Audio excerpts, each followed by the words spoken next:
नमस्कार, आर्य न्यूज देख रहे हैं आप। मैं हूं आपके साथ पल्लवी सिंह। रुक करेंगे इस वक्त की बड़ी खबरों की ओर। नरेंद्र मोदी की सत्ता में 20 साल पूरे होने के अवसर पर आज प्रधानमंत्री नरेंद्र मोदी के जीवन पर लिखी गई एक किताब Modi@20 ड्रीम्स मीट डिलीवरी का विमोचन आज किया जा रहा है। इस किताब का विमोचन उपराष्ट्रपति वेंकैया नायडू ने किया, तो वहीं इस कार्यक्रम में अमित शाह और एस जयशंकर भी मौजूद रहे। इस रिलीज फंक्शन में पहुंचे गृह मंत्री अमित शाह ने पीएम मोदी की जमकर तारीफ की है। शाह ने यहां पर कहा कि नरेंद्र मोदी जी के 20 साल का अनुभव जब तक इससे पहले के 30 साल का अध्ययन नहीं करते वो अधूरा रह जाएगा। मोदी जी के 5 दशक के सार्वजनिक जीवन और एक गरीबी के आंगन से उठकर पीएम बनने तक का सफर है। शाह ने कहा कि राष्ट्रीय शिक्षा नीति मैंने ध्यान से पढ़ा है। इसमें पहली बार बच्चों के रोजगार के साथ साथ बच्चों की क्षमता बढ़ाने की भी योजना है। बीजेपी की सरकार होने के बावजूद कोई विवाद नहीं हुआ। उन्होंने ये भी कहा कि मोदी सरकार वही फैसले लेती है जो देश हित के हों और लोगों को अच्छे लगे। ऐसे फैसले लिए जाते हैं। वोट के लिए राजनीति नहीं करनी है।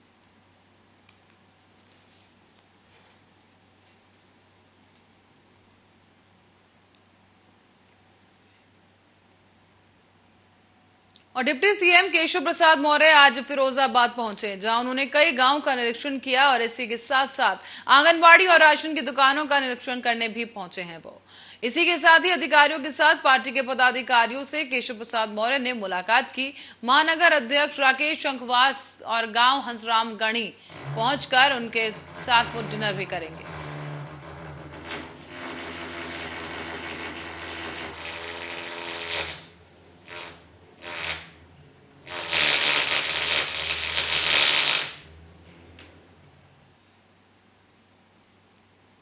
और अब बढ़ेंगे अगली खबर की ओर। रायबरेली की उचहा तहसील के अधिवक्ता पिछले 5 दिनों से धरने पर हैं।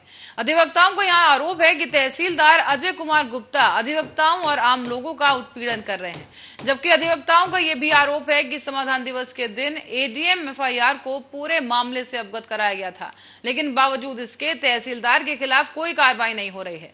तो उधर तहसीलदार का कुछ अलग ही आरोप है। यहाँ तहसीलदार अजय कुमार गुप्ता का कहना है कि सरकारी बिजली का दुरुपयोग रोके जाने और अधिवक्ताओं की साइकिल स्टैंड पर कब्जा करने के खिलाफ कार्रवाई किए जाने से ये तमाम वकील नाराज हैं।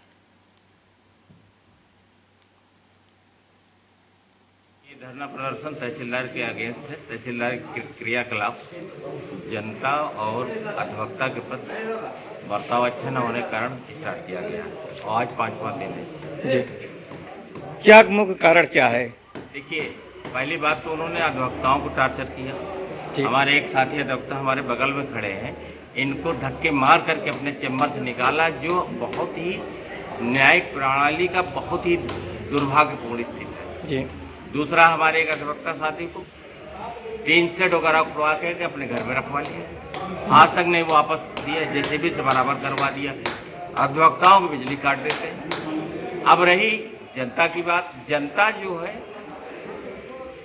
कोई भी सेल डीड अगर जाती इनके यहाँ तो वो एज इट इज पड़ी रहती है, 84 का, 82 का, 83 का, 93। तो वहीं दूसरी तरफ बुरे आर्थिक संकट के बीच अब ये देश हिंसा और दंगों की आग में भी जल रहा है। इसकी शुरुआत तब हुई जब 9 मई को इस्तीफा देने वाले प्रधानमंत्री महिंदा राजपक्षे के समर्थकों ने सरकार विरोधी प्रदर्शनकारियों पर हमला कर दिया। इसके बाद स्थिति इतनी ज्यादा बेकाबू हो गई कि प्रधानमंत्री राजपक्षे को जान बचाकर भागना पड़ा है। आलोचक राष्ट्रपति गोटबाया राजपक्षे और उनके भाई पूर्व प्रधानमंत्री महिंदा राजपक्षे को आर्थिक संकट में ले जाने के लिए दोषी ठहरा रहे हैं। क्या कुछ विरोध का कारण है, ये भी अब आपको बता दें कि श्रीलंका ने नवंबर 2021 से एक प्रारंभिक आर्थिक संकट का संकेत दिखाना शुरू किया, जब नवंबर में मध्य की सरकार ने कच्चे तेल के आयात के भुगतान के लिए डॉलर की कमी के कारण एकमात्र तेल रिफाइनरी को बंद करने का आदेश दिया था। तो वहीं दूसरी तरफ श्रीलंका पर्यटन पर काफी हद तक निर्भर रहता है, लेकिन कोरोना के कारण पर्यटन बुरी तरह प्रभावित हुआ और सरकार ने पिछले साल ही मार्च में विदेशी मुद्रा भंडार को बढ़ाने के लिए व्यापक आयात पर प्रतिबंध लगाया था। इससे ईंधन और चीनी जैसे आवश्यक सामानों की कमी हो गई थी। रिकॉर्ड संख्या में मुद्रास्फीति और भोजन की कमी ने नागरिकों का दम घोटना शुरू कर दिया। गोटबाया सरकार के खिलाफ प्रदर्शन कर रहे इन तमाम प्रदर्शनकारियों ने देश के मौजूदा हालात के लिए सरकार को ही गुनहगार मान लिया है। आपको बता दें कि पिछले करीब 1.5 दशक से श्रीलंका में सरकार का मतलब एक ही परिवार है। और वो परिवार राजपक्षे परिवार है। लेकिन अब इस परिवार के खिलाफ पूरा देश सड़क पर आ गया है। आर्थिक संकट के कारण लोगों को जरूरत का सामान खरीदने के लिए लंबी लाइनों में घंटों इंतजार करना पड़ रहा है। इसके अलावा देश में भोजन, दवाएं और ईंधन की भी भीषण कमी हो गई है। तो वहीं तेल की किल्लत से बिजली की भी भारी कटौती की जा रही है। मार्च के अंत में लोगों के बीच तनाव और असंतोष काफी ज्यादा बढ़ चुका था, जब अधिकारियों ने 13 घंटे से अधिक समय तक बिजली कटौती की। इसके कारण ही जनता सरकार के इस्तीफे की मांग करने लगी और इसी मांग को लेकर जो तमाम लोग हैं वो सड़कों पर उतर आए हैं। धीरे धीरे विरोध बढ़ता गया, विरोध का दायरा बढ़ा और सैकड़ों प्रदर्शनकारी सड़क पर आ गए और राजपक्षे सरकार के इस्तीफे की मांग करने लगे।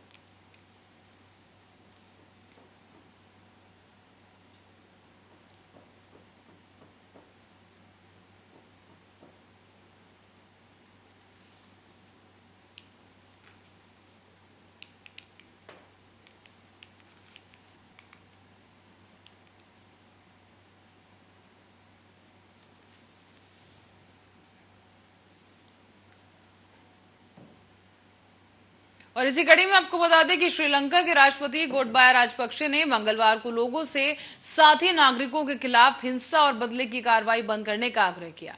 यहाँ राष्ट्र के सामने आने वाले राजनीतिक और आर्थिक संकट को दूर करने का संकल्प व्यक्त किया है। और इससे पहले राष्ट्रपति के बड़े भाई और पूर्व प्रधानमंत्री महिंदा राजपक्षे को नौसेना के अड्डे पर भेज दिया गया। उनके समर्थकों पर एक के बाद एक हो रहे हमलों के बाद उनकी सुरक्षा के मद्देनजर ये कदम उठाया गया है। देश में हिंसा में कम से कम अब तक 8 लोगों की जान जा चुकी है। कोलंबो और देश के अन्य हिस्सों में करीब 250 लोग हिंसा में घायल हुए हैं। और सबसे खराब आर्थिक संकट पर लोगों के बढ़ते गुस्से के बीच सत्तारूढ़ राजपक्षे परिवार के पैतृक घर को भीड़ द्वारा जलाए जाने के बाद अब पूरे द्वीपीय राष्ट्र में कर्फ्यू लागू है। हालांकि आपको बता दें कि महिंदा राजपक्षे ने प्रधानमंत्री पद छोड़ दिया है, लेकिन इसके बावजूद सरकार विरोधी प्रदर्शनकारी शांत नहीं हुए और वो राष्ट्रपति गोटबाया का भी इस्तीफा मांग रहे हैं।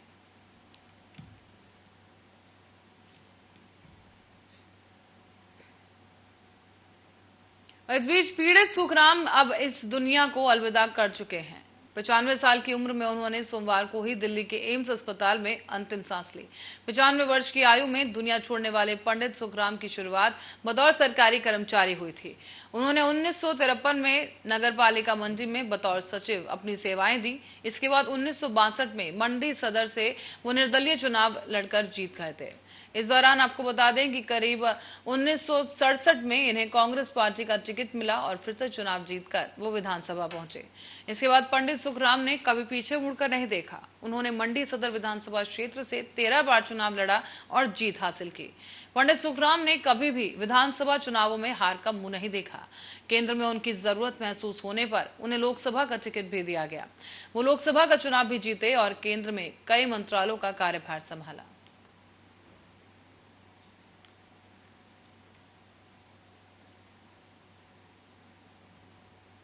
अगली खबर चीन से जुड़ी है, जहां चीन के राष्ट्रपति शी जिनपिंग एक खतरनाक दिमागी बीमारी से ग्रसित बताए जा रहे हैं।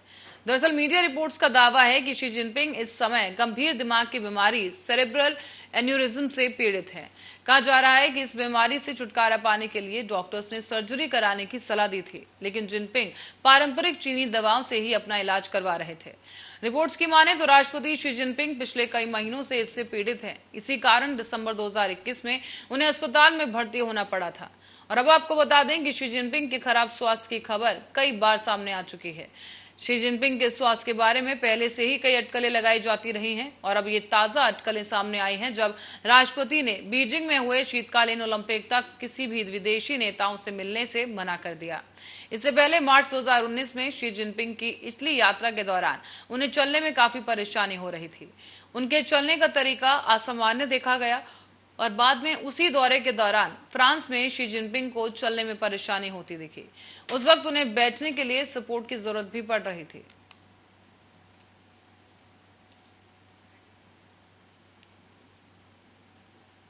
तो वहीं बीते दिनों हुए बवाल के बाद अब राजस्थान के भीलवाड़ा में एक बार फिर से तनाव बढ़ गया है। दरअसल मंगलवार की रात को ही 22 साल के एक युवक की कथित तौर पर दूसरे समुदाय के लोगों ने चाकू मारकर हत्या कर दी।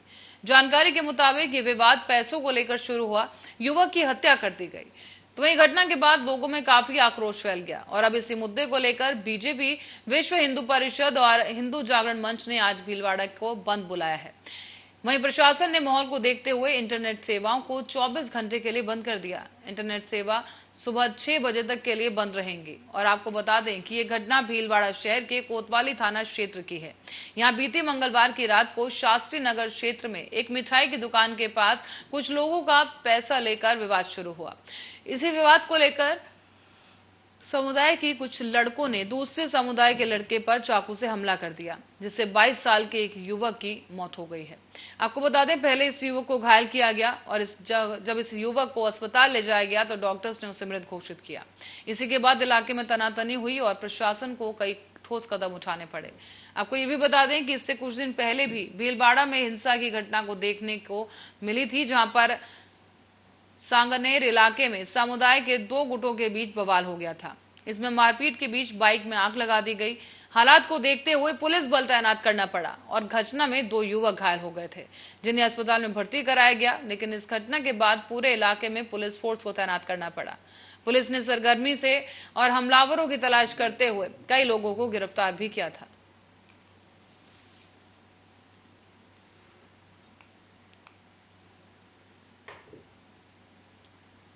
केंद्रीय रिजर्व बैंक ने 2 बैंकों पर बड़ी कार्रवाई की। आरबीआई ने इन 2 बैंकों पर बड़ा जुर्माना ठोक दिया है। दरअसल आपको बता दें कि बैंक मुंबई, गाजियाबाद के बाद बैंक सामने आए हैं, जहां पर आरबीआई ने इन बैंक्स पर जुर्माना ठोका है और जुर्माना नियम की अनदेखी के मामले में किया गया।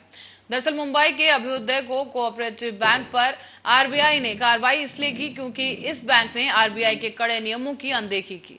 इस कारण से केंद्रीय बैंक ने उस पर 58 लाख रुपए का जुर्माना लगाया है। आपको ये भी बता दें कि आरबीआई ने अभ्युदय कोऑपरेटिव बैंक पर इस कारण जुर्माना लगाया क्योंकि बैंक ने एनपीए से जुड़े नियमों की अनदेखी की थी। इसके साथ ही आरबीआई ने नोएडा के एक कमर्शियल कोऑपरेटिव बैंक पर भी जुर्माना लगाने का फैसला किया है। आरबीआई का कहना है कि कमर्शियल कोऑपरेटिव बैंक ने बैंकिंग रेगुलेशन एक्ट 1949 के बनाए गए नियमों का उल्लंघन किया है। इस कारण से ही आरबीआई ने इस बैंक पर कार्रवाई करते हुए 1 लाख रुपए का जुर्माना लगाया।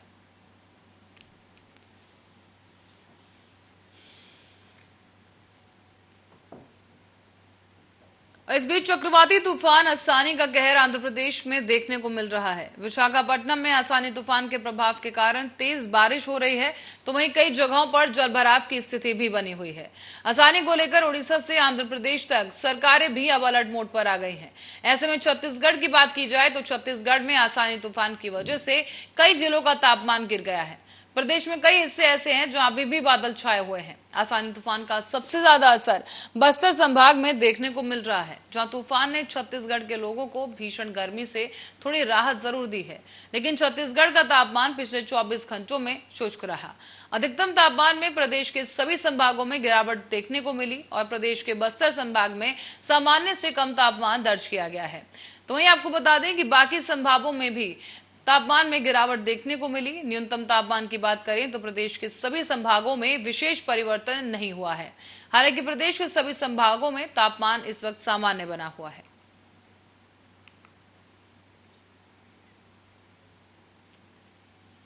और यूपी के मुख्यमंत्री योगी आदित्यनाथ ने मंडलीय दौरे से लौटकर वो जब पहुंचे तो उन्होंने मंत्री समूह के रिपोर्ट पर यथोचित कार्रवाई के लिए अधिकारियों को निर्देशित किया है। यहां मुख्यमंत्री ने कहा है कि मंत्री समूह की रिपोर्ट संबंधित जिलों के नोडल अधिकारियों को दी जाए ताकि जन अपेक्षाओं के अनुरूप विकास कार्यों की गति दी जा सके। साथ ही मंत्रीगणों ने जिन क्षेत्रों में सुधार की जरूरत बताई है उस पर अमल भी करने की बात कही गई।